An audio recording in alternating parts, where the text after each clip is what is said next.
First reaction sir, कह रहे हैं कि मजबूत डिमांड से ग्रोथ को सपोर्ट, आरबीआई गवर्नर की तरफ से कमेंट्री आई है, टिप्पणी आई है। रुख जो है वो न्यूट्रल रखा गया है, कोई बदलाव नहीं, ये हम सबको पता था कि नहीं होगा। लेकिन आपका फर्स्ट रिएक्शन अभी जो है आरबीआई गवर्नर की पॉलिसी को लेकर के। गुड मॉर्निंग विपुल। मुझे लगता है कि देखिए पॉलिसी तो इन लाइन आ गई है, इसमें कोई ऐसा एक्सपेक्टेशन नहीं था कि रेट हाइक होगा। बट कहीं ना कहीं मुझे लगता है कि कमेंट्री जो गवर्नर साहब ने इनिशियली कही है वो काफी पॉजिटिव है। मुझे लगता है कि कहीं ना कहीं अगर थोड़ी बहुत लिक्विडिटी को लेके कोई अनाउंसमेंट आता है तो मेरे ख्याल से मार्केट उसको पॉजिटिवली लेगी। लेकिन कहीं ना कहीं न्यूट्रल स्टांस रख के आरबीआई गवर्नर साहब ने आई थिंक एक क्लियर मूव दिया है कि वो ग्रोथ को फोकस करेंगे।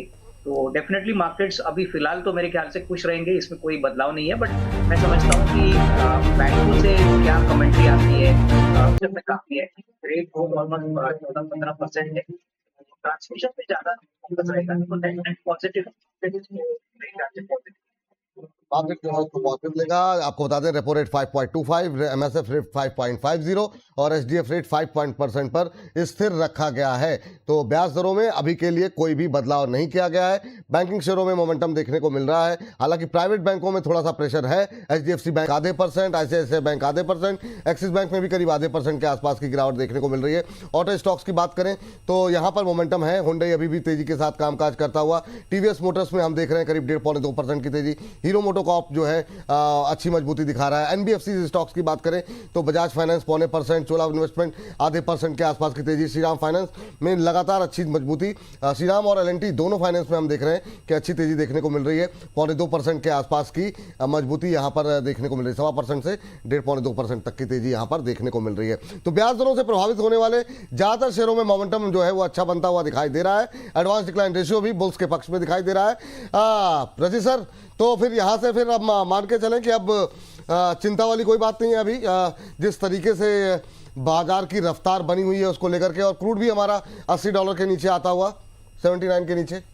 Sir at the very face of it कोई प्रॉब्लम नहीं लग रही है। निफ्टी को भी अगर आप देखें तो 24,350 के ऊपर जब तक मेंटेन कर रही है, एक अप ट्रेंड इंटैक्ट है। एक हल्का सा सप्लाई पॉइंट जरूर आपको देखने को मिल सकता है 24,850 लेवल्स, उसको क्रॉस करने में थोड़ा सा टाइम लग सकता है।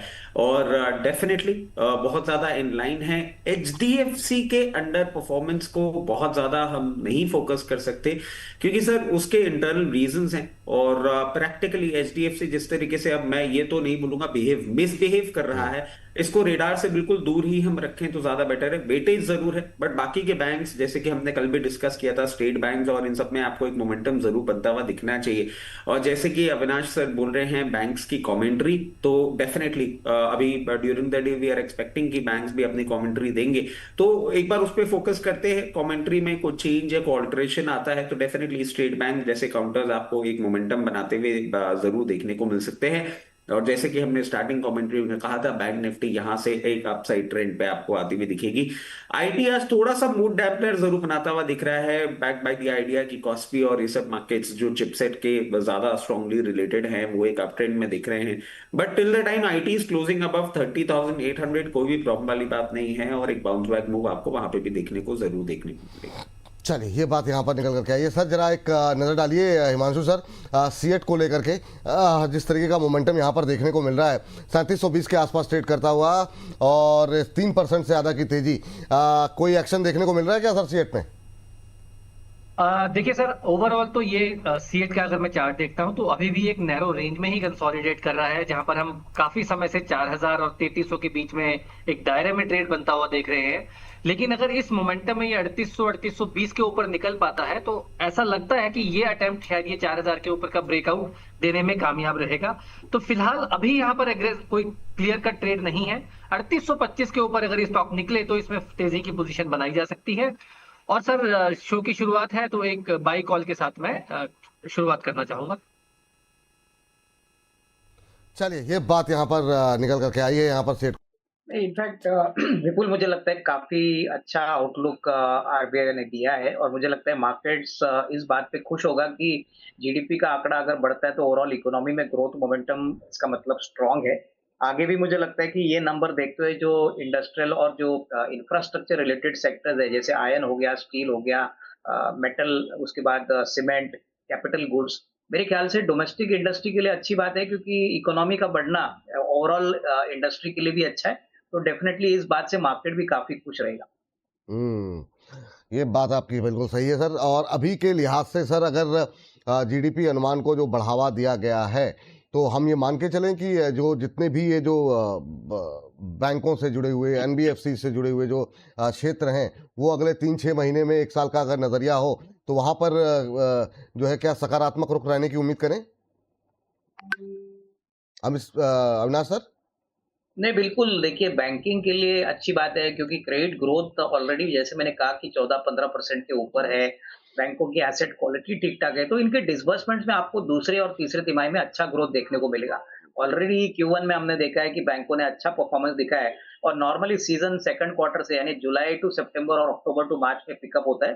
तो डेफिनिटली बैंकों और एनबीएफसी के लिए, दोनों के लिए अच्छी बात है, क्योंकि ज्यादा बिजनेस मिलेगा, ज्यादा डिसबर्समेंट्स होंगे, और ये सब इनके आंकड़ों में जरूर आपको देखने को मिल सकता है। ठीक, ये बात यहाँ पर निकल करके आई है। और अविनाश सर से कुछ बातचीत करते हैं। अविनाश सर, अभी ये जितने एनबीएफसीज हैं, जितने बैंकिंग हैं, ऑटो हैं, इनमें क्या कोई शेयर ऐसे हैं जहाँ पे आपकी निगाहें मतलब आपकी निगाहें बनी हुई हो मीडियम टर्म के लिए? नहीं, मेरे ख्याल से 1-2 एनबीएफसीज है विपुल। इसमें एक तो बजाज फाइनेंस रहेगा, दूसरा श्रीराम फाइनेंस रहेगा। क्योंकि देखिए, इंटरेस्ट का में कोई बदलाव आया नहीं है, और ओवरऑल मैं समझता हूँ कि इकोनॉमी में क्रेडिट ग्रोथ काफी अच्छी है। प्लस बजाज फाइनेंस के नंबर्स आ गए हैं, काफी अच्छे हैं, एसेट क्वालिटी भी ठीक ठाक है। तो मुझे लगता है कि अगले 2 या 3 क्वार्टर के लिए होपफुली, अगर इकोनॉमी जिस प्रकार से आरबीआई गवर्नर साहब ने बोला है कि भाई 6.8 और 7% बढ़ेगी, तो डेफिनेटली इसका मतलब है कि स्पेंडिंग बढ़ेगी, इनके लिए ग्रोथ मोमेंटम बढ़ेगा। श्रीराम फाइनेंस की बात करें तो देखिए, कमर्शियल व्हीकल सेक्टर में काम करते हैं, यूज ट्रक्स में बहुत बड़े नाम है। तो कहीं ना कहीं अगर इकोनॉमी बढ़ती है, तो कमर्शियल व्हीकल के सेल्स तो ऑलरेडी अच्छे चल रहे हैं।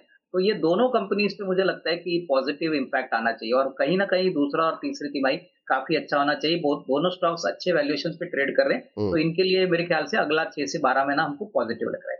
6 से सर, कोई टारगेट भी देना चाहेंगे क्या? मतलब मान लीजिए अगर 1 साल के लिए, 6 महीने के लिए लेके जाएं, अगर पहले 6 महीने का बता दीजिए, अगर मतलब बहुत लोग ये मतलब थोड़ा स्पेसिफिक होते हैं कि कुछ टारगेट, कुछ लेवल बता दिए जाएं जी। देखिए, श्रीराम फाइनेंस में मुझे लगता है कि 1250-1300 का एक नियर टर्म का टारगेट बन सकता है।